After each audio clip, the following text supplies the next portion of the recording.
تو مصائب ہیں، مصیبتیں ہیں، کچھ بھی ہو سکتا ہے مستقبل میں، اللہ بچائے، فالج بھی ہو سکتا ہے، کڈنی فیل ہو گیا، مالدار تھے غریب ہو گئے، گھر میں محبت تھی لڑائیاں شروع ہو گئیں، بے روزگار ہو گئے، صحت تباہ ہو گئی، جانی دشمنیاں پیدا ہو گئیں، کچھ بھی ہو سکتا ہے۔ اور اس خوش فہمی میں مت رہو کہ آج اچھی حالت میں ہو تو کل بھی لازمی اچھی حالت میں رہو گے، کیونکہ ام لکم کتاب فیہ تدرسون، کیا تم نے کسی کتاب میں پڑھا ہے کہ تمہارے ساتھ اچھا ہی ہوتا رہے گا؟ یا ہم نے قسمیں اٹھائی ہوئی ہیں، تم سے قسمیں لی ہوئی ہیں قیامت تک کے لیے کہ تم اچھے ہی رہو گے؟ اللہ فرماتے ہیں ایسا بولو بھائی نہیں ہے۔ تو اچھا یہ تو بات آ گئی، تو ایک چھوٹی سی بات یہ بھی کہتا چلوں کہ دیکھو اس سے پتہ چلتا ہے کہ غموں کے ساتھ سمجھوتا کر لینے کی ضرورت ہے۔ یہ جو ہم یہ چاہتے ہیں نا میری ہر ٹینشن دور ہو لازمی، یہ بات ہی غلط ہے۔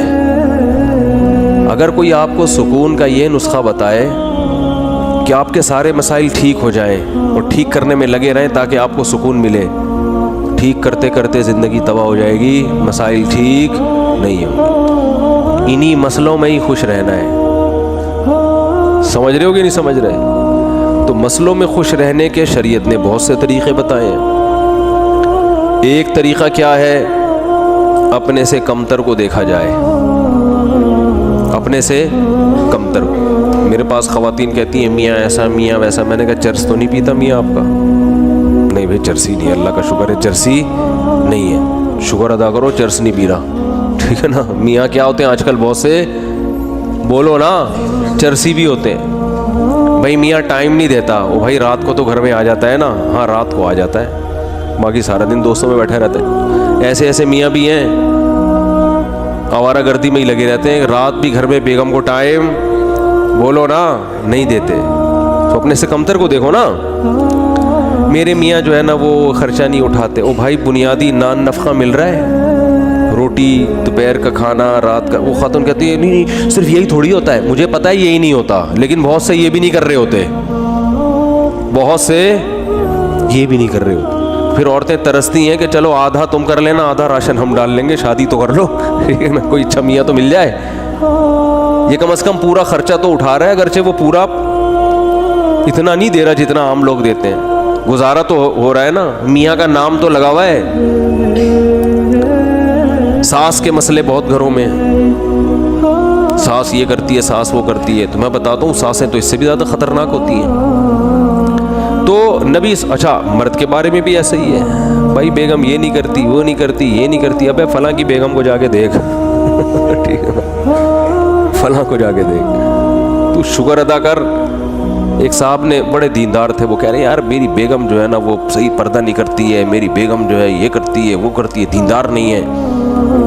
تو میں نے کہا یار نماز پڑھتی ہے؟ اس نے کہا، میں نے کہا موٹا موٹا پردہ کرتی ہے، ایسا تو نہیں بالکل ہی ماڈرن اور لڑکی بن کے اسکرٹ پہن کے جا رہی ہو؟ کہہ رہے نہیں ایسے۔ میں نے کہا شکر کرو بھائی، ایسے ایسے لوگ ہیں، خود دیندار ہیں، حاجی نمازی، بیگم صاحبہ سلیو لیس کپڑے پہن کے بازاروں میں گھومتی ہیں، تو شکر ادا کرو، چلو واجبی پردہ تو ہے نا کم از کم، زیادہ کے چکر میں گزارا چلاؤ، کیونکہ مسائل ہے نا۔ بڑی مصیبت سے بچنے کے لیے چھوٹی مصیبت کو برداشت کرنا پڑتا ہے۔ علیحدگی کے بعد بڑی مصیبتیں ہیں، وہ زیادہ ٹینشن ہے وہ، کیونکہ یاد رکھو شیطان جو ہے نا یہ بہت بڑی فلم ہے، آپ کو بتا دوں میں، شیطان اتنی بڑی فلم ہے نا کہ میں نے دنیا میں شیطان سے بڑی فلم نہیں دیکھی۔ یہ پتہ ہے کیا کرتا ہے کم بخت، جب آپ ساتھ رہو گے نا تو ایک دوسرے کی نیگیٹو چیزیں لے کر آئے گا سامنے۔ جس دن آپ میں علیحدگی ہوئی، آپ ایک دوسرے کی پازیٹیو چیزیں یاد دلاتا ہے۔ پھر یہ جن میاں بیوی میں بھی طلاقیں ہوئی ہیں نا، تو جب ساتھ رہ رہے تھے تو شوہر بھی بیوی کی نیگیٹو چیزوں کو، عورت بھی شوہر کی نیگیٹو چیزوں کو زیادہ دیکھ رہے ہوتے ہیں، یہ بھی نہیں کرتی، یہ بھی نہیں کرتی، وہ کہتی ہے یہ بھی نہیں کرتا، وہ بھی نہیں کرتا۔ جب طلاق ہوتی ہے نا شیطان علیحدگی، پھر آدمی کہتا ہے یار اس میں تو یہ بھی کرتی تھی، یہ تو یہ بھی کرتی تھی، یہ بھی کہیں اور شادی ہو جائے گی نا، پھر آپ کہو گے یار پرانی والی کم از کم ایسی کمبخت تو نہیں تھی، اس میں اتنا تو شعور تھا یار، ٹھیک ہے تمیز سے بات نہیں کرتی تھی لیکن یار اتنا تو تھا کہ اگر میں چائے کا بولتا تو چائے تو بنا کے دے دیتی تھی۔ یہ شیطان ہے۔ حالانکہ اب شریعت کہہ رہی ہے پرانی والی کو چھوڑو, اب نئی کی خوبیاں دیکھو, لیکن جب نئی ہوگی نا تو پرانی کی خوبیاں اور نئی کی خامیاں, اور وہ جب کہیں اور شادی کرے گی تو نئے والے کی خامیاں پرانے والے کی خوبیاں, اور بتا بھی رہی ہوتی ہیں کہ آپ سے شادی ہو گئی, آپ جو ہے نا چلو جیسا بھی تھا میرا پرانا میاں, کم از کم جب بھی اس کو میں نے بولا خربوزے کا, اس نے خربوزہ لا کے مجھے دیا ہے, اور اچھی سبزی اچھی لاتے تھے وہ, ان کو تو ٹماٹر خریدنے نہیں آتے. یہ شیطان اتنی بڑی چیز ہے کہ آپ کو کیا بتاؤں, ہر چیز میں یہ کیا لے کے جاتا ہے, نیگیٹو. تو آپ نے شیطان کے الٹا چلنا شروع کر دو تو ہر چیز کیا ہو جائے گی, پازیٹیو ہو جائے گی. تبلیغ والے کیا خاندانی مثال دیتے ہیں, یہ گوروں کے پاس یہ موٹیویشن کی چیزیں آپ کو نہیں ملیں گی.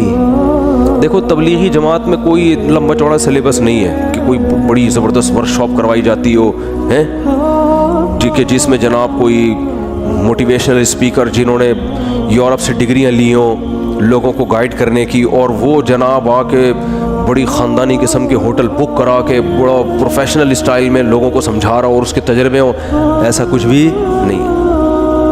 لیکن موٹیویشن ایسی خاندانی ملتی ہے کہ ایک آدمی سال کی جماعت میں امیر بن کے مینیجر بن کے جاتا ہے بغیر تنخواہ کے, ایک سال مختلف قوموں کے مختلف ڈیزائن کے مختلف عمر کے لوگوں کو مینیج کر کے ان میں لڑائی نہ ہونے دینا, اور پورے سال کے بعد وہ واپس تمیز سے گھر آ جاتا ہے. 4 آدمیوں کو آپ ذرا 3 دن کے لیے بٹھا دو, پھڈا نہ ہو تو میرا نام بدل دینا, چاہے کتنے ہی پڑھے لکھے ہوں, کھانے پہ الگ پھڈا ہوگا ان کا, آج یہ پکے گا وہ کہے گا یہ نہیں پکے گا, تو آرڈر ہی چلا ہوتا ہے, لازمی ہوگا.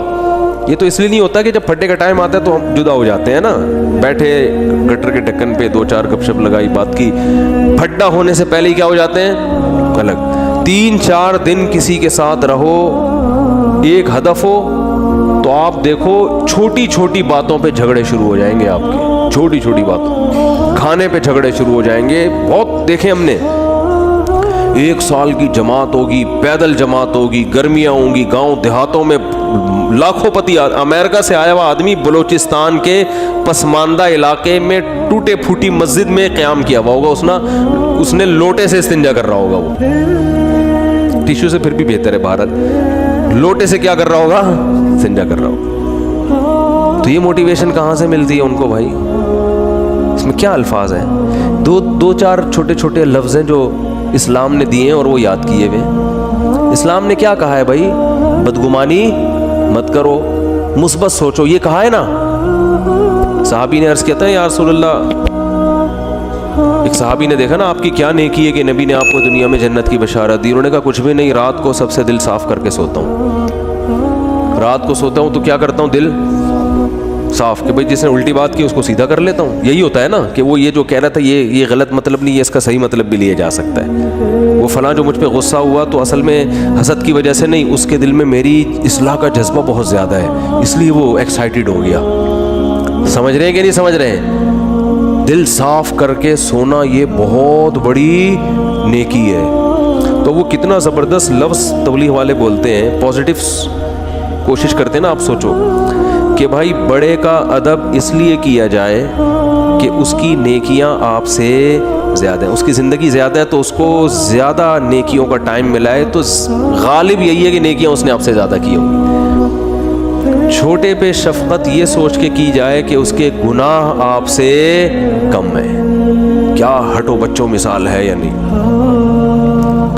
بھائی. وہ ہم پتہ کیا کہہ رہے ہوتے ہیں, یہ چھوٹا ہے اس کو کیا پتا, میری نمازیں بھی اس سے زیادہ, میری زکاتیں بھی اس سے زیادہ, یہ تو بھی بچہ ہے کل کا, ابھی تو اس نے کوئی قربانی دی نہیں ہے, میں نے ماں باپ کی خدمت بھی اس سے زیادہ کی. اور بڑے کے بارے میں سوچتے ہیں کہ جو بدماشیاں میں کر رہا ہوں وہ اس نے مجھ سے زیادہ ہی کی ہوں گی, ٹھیک ہے نا. جو برائیاں مجھ میں ہیں, اس کی عمر 10 سال بڑی ہے تو 10 سال اس کے گناہ مجھ سے زیادہ ہیں. تو عقل کے لحاظ سے تو بات ٹھیک ہے, لیکن جب یہ ٹھیک ہے تو وہ بھی تو ٹھیک ہے نا کہ نیکیاں زیادہ کی ہوں گی اس نے. تو اسلام کہتا ہے کہ دوسروں کے معاملات میں آپ نے کیا سوچنا ہے, پازیٹیو, اس کی نیکیوں کی طرف توجہ اور اپنی خامیوں کی طرف توجہ. کہ میری برائیاں اس کی برائیوں سے زیادہ ہیں اور اس کی نیکیاں میری نیکیوں سے زیادہ ہیں. اس کا پتہ ہے فائدہ کیا ہوتا ہے؟ انسان ٹینشن لیس ہو جاتا ہے، ورنہ چڑھتا رہتا ہے بلا وجہ نا. آدھے مسئلے تو اسی وجہ سے پیدا ہو رہے ہیں، لوگوں سے نفرت کی وجہ سے. یہ اتنا برا، یہ اتنا برا، یہ ایسا کیوں، یہ ویسا کیوں، اسی سے ٹینشن میں آ رہا ہوتا ہے. تو اپنے آپ کو اتنا نیک سمجھنے کی ضرورت ہے ہی نہیں. کہتے ہیں کہ عزت ایسی چیز ہے جس کے حصول کی کوشش جس نے کی ہے نا اس کو نہیں ملی کبھی بھی. جس نے کوشش نہیں کی اس کو بہت مل جاتی ہے. تو ایک طریقہ تو یہ بتایا گیا کہ سوچو کیا پازیٹیو. دوسرا طریقہ بتایا کہ اپنے سے کمتر کو دیکھو، کہ جو آپ کو پیسے نہیں ہیں آپ کے پاس تو ان لوگوں کو دیکھو جن کے پاس اتنے بھی نہیں ہیں.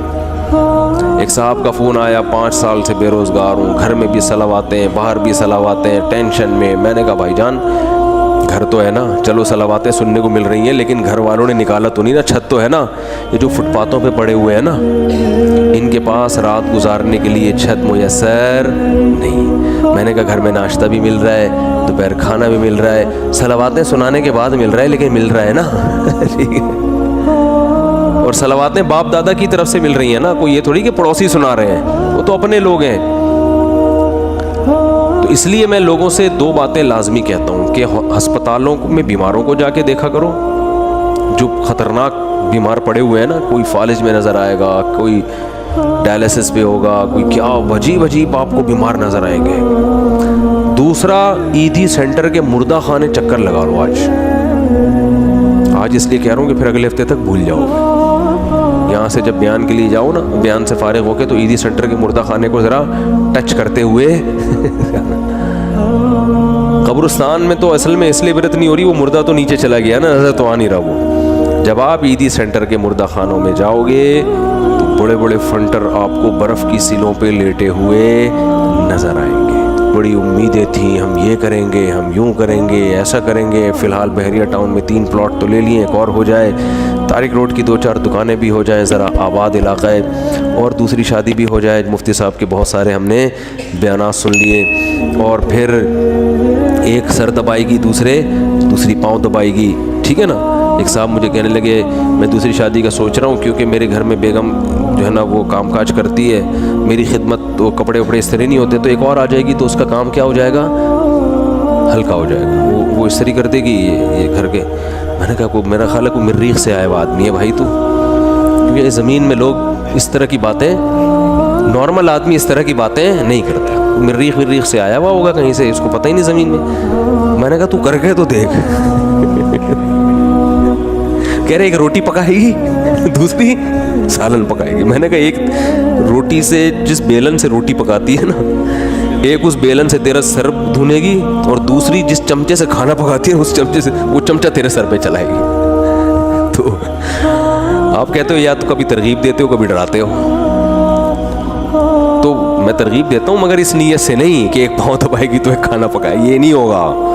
ہو سکتا ہے دونوں کو ہوٹل سے کھلانا پڑے لا کے، کہ تم چپ کر کے بیٹھ جاؤ، لڑو نہیں، خدا کا واسطہ کھانا میں پکاؤں گا. تو یہ سب چیزیں یہ سوچ کے کرنے کا کہتا ہوں میں. تو خیر، تو دو چیزیں اور بھی بہت ساری چیزیں اس میں. بنیادی چیز کیا ہے؟ بیماروں کو دیکھو، معذوروں کو دیکھو.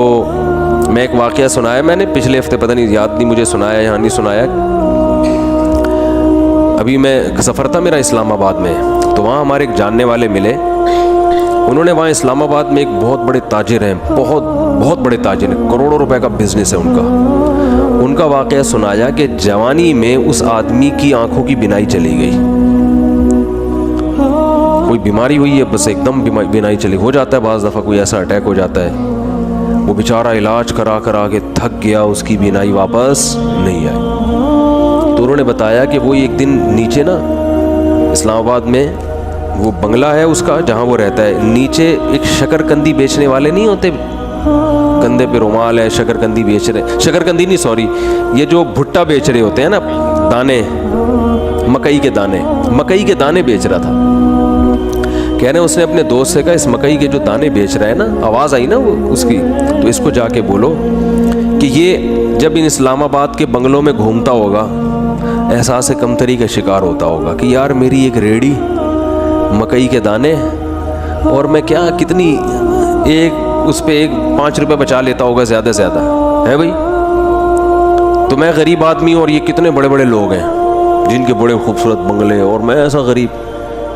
تو اس نے جس کی آنکھوں کی بینائی چلی گئی نا, اس نے کہا اپنے دوست سے کہ اس کو جا کے بتاؤ کہ تو اپنی آنکھیں مجھے دے دے اور میرا بنگلہ لے لے, اور یہ بھٹے کی ریڑھی کس کو پکڑا دے, مجھے پکڑا دے, میں اس پہ راضی ہوں. یعنی اگر یہ قدرت میں ممکن ہے, بہت مشکل ہے بات سمجھانا.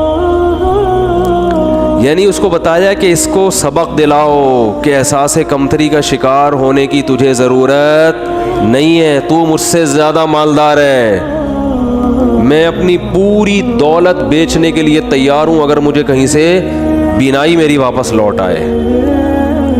یعنی اگر قدرت مجھے یہ آپشن دے کہ بھائی تو اس مکئی بیچنے والے کی جگہ ریڑھی میں صدائیں لگا رہا ہے دھوتی پہن کے اور پھٹے پرانے کپڑے پہن کے گھوم رہا ہے, ہم تجھے اس کی جگہ لے آتے لیکن آنکھیں مل جائیں گی, اور اس کو بنگلے میں لا کے بٹھا دیتے لیکن آنکھیں اس سے چھین لیں گے. تو سیٹھ نے کہا کہ اس کو بولو کہ میں اس پہ راضی ہوں لیکن تو اس پہ راضی نہیں ہوگا, تو اس لیے اللہ نے تجھے مجھ سے زیادہ نعمتیں دی ہیں. تو بھائی شکر کرنا سیکھو اللہ کے بندو. آج ناشکری بہت ہو رہی ہے. ہمارے حضرت مفتی رشید احمد صاحب رحمہ اللہ تعالی, بہت دفعہ یہ واقعہ سنا ہے, بس مختصر بتاؤں گا. 60 سال کی عمر تک انتہائی غربت میں وقت گزارا انہوں نے, انتہائی غربت, اور دارالعلوم کورنگی کے شیخ الحدیث تھے جو سب سے بڑا عہدہ ہوتا ہے. یہ جو لوگ آج مولویوں کو صبح شام برا بلا کہتے ہیں نا, ان اکابر نے, ان مولویوں نے اس طرح پیٹ کاٹ کے دین کو بچایا ہے. سمجھ رہے ہو, پیٹ کاٹ کاٹ کے, اتنے بڑے بڑے عہدوں پہ بھی تنخواہیں نہیں ہیں, ایسے پیٹ کاٹ کے دین کو بچایا ہے. تو حضرت فرماتے ہیں کہ ہمارے پاس صبح ناشتے میں انڈا خریدنے کے پیسے نہیں ہوتے تھے, روزانہ دال. ایک دن ایک مہمان نے کہا کہ آپ کے جب بھی آؤ دال ہی پکی ہوئی ہوتی ہے. حضرت فرماتے ہیں ہم نے تو کبھی سوچا بھی نہیں تھا روزانہ دال کھاتے ہیں. اس نے کہا کہ روز دال پکی ہوئی ہوتی ہے. تو حضرت نے فرمایا, میں نے کہا حلال اتنا ہی ملتا ہے. حلال کیا ہے, اتنا ہی ملتا ہے. تو حضرت فرماتے ہیں اس کے بتانے سے ہمیں خیال آیا کہ واقعی ہم اتنے دنوں سے دال کھا رہے ہیں. آپ کہہ سکتے ہیں وہ غریب گھر میں پیدا ہوئے ہوں گے, ایسا نہیں ہے. ہمارے حضرت انڈیا کا جو پنجاب ہے نا, لدھیانہ, اس کے جو چودھری گھرانہ ہوتا ہے نا, بڑے وڈیرے, ان گھروں میں پیدا ہوئے تھے. والد صاحب ٹھیک ٹھاک مالدار تھے. گاؤں کے جو ہوتے ہیں نا بڑے وڈیرے, مدرسے میں آنے کے بعد کیا ہو گئے, کیونکہ مدرسے میں تو کوئی سورس آف انکم ہی نہیں, اتنی چھوٹی چھوٹی تنخواہیں مدرسے. اب تو پھر بھی تھوڑی سی بہتر ہوئی ہے, ورنہ ابھی بھی مدرسے کے ٹیچروں کی تنخواہیں بیچاروں کی ایسے ہی ہوتی. اس لیے مدرسے کے علماء کے ساتھ تعاون کیا کریں. سمجھ رہے ہو کہ نہیں سمجھ رہے؟ لوگ دیکھتے ہیں بعض علماء کو بڑے لینڈ کروزر, یہ وہ, ان کو دیکھ کے لوگوں کو دھوکہ آتا ہے. وہ سمجھتے ہیں سارے ایسے ہی ہوتے ہوں گے, ضروری تھوڑی سارے, وہ تو بیچارے چندے کو اللہ مال دے دیتا ہے, بیچارے زیادہ تر تو غریب ہی ہوتے ہیں اور مانگتے نہیں کسی سے. تو یہ عوام کی ذمہ داری ہے کہ وہ ان کے ساتھ تعاون کرے تاکہ وہ دین کے کام دل جمی کے ساتھ کر سکیں, لیکن وہ مانگتے نہیں کسی سے. اور جو مانگ رہے ہوتے ہیں وہ صحیح, وہ عالم, جو بھیک مانگ رہے ہوتے ہیں نا لوگوں سے کبھی, اس سے وہ پھر وہ عالم نہیں ہوگا, اس کی تحقیق کرو. تو ہمارے دینی مدارس میں بہت سے علماء ہیں بیچارے دن رات تدریس میں لگے ہوئے ہیں, کبھی کسی کے سامنے اپنی حاجت پیش نہیں کرتے. تو ہمارے حضرت فرماتے ہیں کہ ان حالات میں جب میرے پاس انڈا خریدنے کے پیسے نہیں ہوتے تھے اور میں سال میں 1 مرتبہ اپنے شیخ کی زیارت کے لیے لاہور جایا کرتا تھا, تو وہ جو سال میں 1 مرتبہ ان کی خدمت میں جاتے تھے تو ہر مہینے تنخواہ سے تھوڑے تھوڑے پیسے بچا کے سال میں 1 مرتبہ اس قابل ہوتے تھے کہ بس یا ٹرین کا کرایہ جمع ہو جاتا تھا. لیکن آپ دیکھو اہل اللہ کی صحبت کی اہمیت کتنی تھی, کیونکہ اگر یہ صحبت نہ ملتی نا تو پھر غربت میں یہ توکل نہیں ہوتا. تو اپنے شیخ سے ملنے کے لیے جایا کرتے. ہمارے ہاں بزرگ ہوتے ہیں اس لیے ہم بزرگوں کی زیارت کے بھی قائل ہیں. بعض لوگوں کے ہاں بزرگ کا سیٹ اپ ہی نہیں ہے, بزرگی کا سسٹم ہی ختم ہو گیا ان کے ہاں. تو جن کے ہاں ہوتا ہے ان کے ہاں یہ سارے سیٹ اپ ہوتے ہیں, ٹھیک ہے نا, کہ وہ اپنے بزرگوں کی زیارت بھی کرتے ہیں. بعض لوگوں نے ہر بزرگ میں اتنے کیڑے نکال لیے کہ معاشرے سے بزرگوں کو ہی کیا کر دیا ہے, بزرگ ہی معاشرے سے شارٹ ہو گئے ہیں. ایسا نہیں ہوتا, ہر دور میں بزرگ ہول سیل کے حساب سے رہیں گے. تو خیر, تو حضرت فرمایا کرتے تھے اس کنڈیشن میں اپنے آپ کو دنیا کا سب سے بڑا سیٹ سمجھتا تھا. فرماتے ہیں کہ میں یہ حالات بیان کرتے ہوئے بھی ڈر لگ رہا ہے کہ ناشکری نہ ہو جائے. پھر اللہ نے 60 سال کی عمر کے بعد حضرت کو بہت پیسہ دیا, پھر اسٹائل ہی چینج ہو گیا تھا حضرت کا. بھائی جب اللہ نے غریب رکھا ہے تو غریبوں کی طرح, جب پیسہ آیا تو پھر وہ حدیث ان اللہ یحب ان یرا اثر نعمتہ علی عبدہ, اللہ چاہتے ہیں کہ جب اللہ نے کسی کو نعمت دی ہو. صحیح بخاری کی حدیث ہے کہ ایک صحابی کو دیکھا پراگندہ حال, پوچھا کیا تمہارے پاس پیسہ نہیں ہے؟ فرمایا ہاں. تو فرمایا کہ نظر کیوں نہیں آ رہا؟ تو امیر آدمی کی سواری, امیر آدمی کا گھر, امیر آدمی کا لباس اور امیر آدمی کی خوراک, ان 4 چیزوں سے پیسہ جھلکنا چاہیے. سمجھتے ہو کہ نہیں سمجھتے؟ اگر آپ کو اللہ نے خوب پیسہ دیا ہے اور ہونڈا 50 رکھی ہوئی ہے آپ نے اور اس پہ گیس لگوائی ہوئی ہے, تو یہ نعمت کی ناقدری ہے, یہ سادگی نہیں ہے. اگر آپ کو پاس ٹھیک ٹھاک پیسہ ہے اور آپ لنڈے کی پینٹیں پہن کے گھوم رہے ہو تو یہ نعمت کی ناشکری. کھانے کے لیے آپ کے پاس ٹھیک ٹھاک پیسہ ہے اور آپ انڈے والا برگر تلاش کرتے ہو, یا تو پسند ہی انڈے والا ہو تو ایک الگ بات ہے, پیسہ ہو پھر بھی انڈے والا برگر کھا رہے ہو, تو یہ قناعت نہیں ہے, یہ سادگی نہیں ہے, یہ کنجوسی ہے. کنجوسی, اٹ از کالڈ کنجوسی. اگر آپ کے پاس پیسہ ہے اور آپ بیگم کو بھی ہر وقت کیلکولیشن کر کے نا اس کو حساب لیتے رہتے ہو کہ کتنے انڈے کھائے آج تو نے. بعض لوگ ایسے بھی ہیں کم وقت, بالکل ہی پاگلوں کی طرح زندگی ایک عذاب بن ڈالا ہوا ہے بچوں کو اپنے. ایک خاتون نے بتایا کہ میری سانس نگرانی کر رہی ہے, 2 روٹی کے بعد تیسری کا حساب ہوتا ہے, 2 کے بعد تیسری پکنا کیا ہے؟ منع ہے. اگر غربت ہے تو بھائی پھر تو اللہ کا بس یہی پھر نعمت ہے اللہ کی, یہ شکر کرو مل تو رہا ہے. لیکن اگر پیسہ دیا ہے تو حدیث میں آتا ہے اللہ یہ چاہتے ہیں کہ وہ نعمت کے اثرات, بولو بھائی, نظر آئیں. ہاں فخر نہ ہو, غریبوں کو نیچا دکھانے کے لیے نہیں کہ وہاں جا کے کالر اونچر کر کے دکھا رہا ہے میری گھڑی دیکھو, میری بھی گھڑی ہے, ٹھیک ہے نا, میرا لباس اور میرے پیسے, یہ نیچ دکھانے کے لیے تو یہ تو حرام ہو جائے گا, فخر کے لیے حرام ہے. اور اس سے اترائے نہیں آدمی, یہ سمجھے اللہ کی طرف سے بھیک ملی ہوئی ہے, اچھے کپڑے پہن لیے, بھائی اللہ نے دیا نا. کسی کو بھیکاری کو آپ 3 پیس سوٹ ٹائی پہنا دیں اور اچھا انڈے والے کسی ہٹا کے زنگر برگر کھلا دیں, اس کو پیزا کھلا دیں, تو وہ کھائے گا شکر کر کے, تواضع پیدا ہوگی, فخر نہیں کرے گا. تو یہ اللہ نے بھیک میں دیا ہوا ہے ہمیں, کسی کو لینڈ کروزر دے دی تو وہ فخر نہ کرے, بولے بھائی اللہ نے مجھے دی ہے, میری اپنی تھوڑی ہے, یہ اس کو رکشا دے دیا, مجھے کیا دے دی؟ لینڈ کروزر دے دی, تو نہ یہ میری ہے نہ یہ اس کا ہے, تو فخر کس بات کا؟ تو بس نعمت کو انجوائے تو کرو, غریبوں کو کمتر نہ سمجھے. کیوں نہ سمجھے؟ ہو سکتا ہے بھائی آخرت میں یہ لینڈ کروزر میں ہو اور آپ کو رکشا بھی میسر نہ ہو, الٹا معاملہ نہ ہو رہا ہو, تو مرتے ہی سب ختم. تو آخرت ہے اصل. تو ہمارے حضرت کیا کرتے تھے غربت میں, انتہائی غربت میں, حضرت فرماتے ہیں میں یہ نہیں سمجھتا تھا کہ مجھے صبر کا ثواب حاصل کرنا ہے, نہ فرمائے تو بڑا خطرناک ہو جائے گا. جب کوئی ٹینشن میں ہوتا ہے تو ہم کہتے ہیں صبر کرو ثواب ملے گا, ایسا ہی ہوتا ہے نا. تو حضرت فرماتے ہیں اس غربت میں یہ نہیں سوچتا تھا کہ میں صبر کروں گا تو ثواب ملے گا. فرمایا نہ, مجھے تو لگتا تھا اگر میں نے یہ سوچا کہ میں صبر کروں گا تو یہ تو گناہ ملے گا, کیونکہ صبر تو مصیبتوں پر ہوتا ہے, تو اللہ نے مجھے مصیبت میں رکھا بھی نہیں, تو صبر کس بات کا؟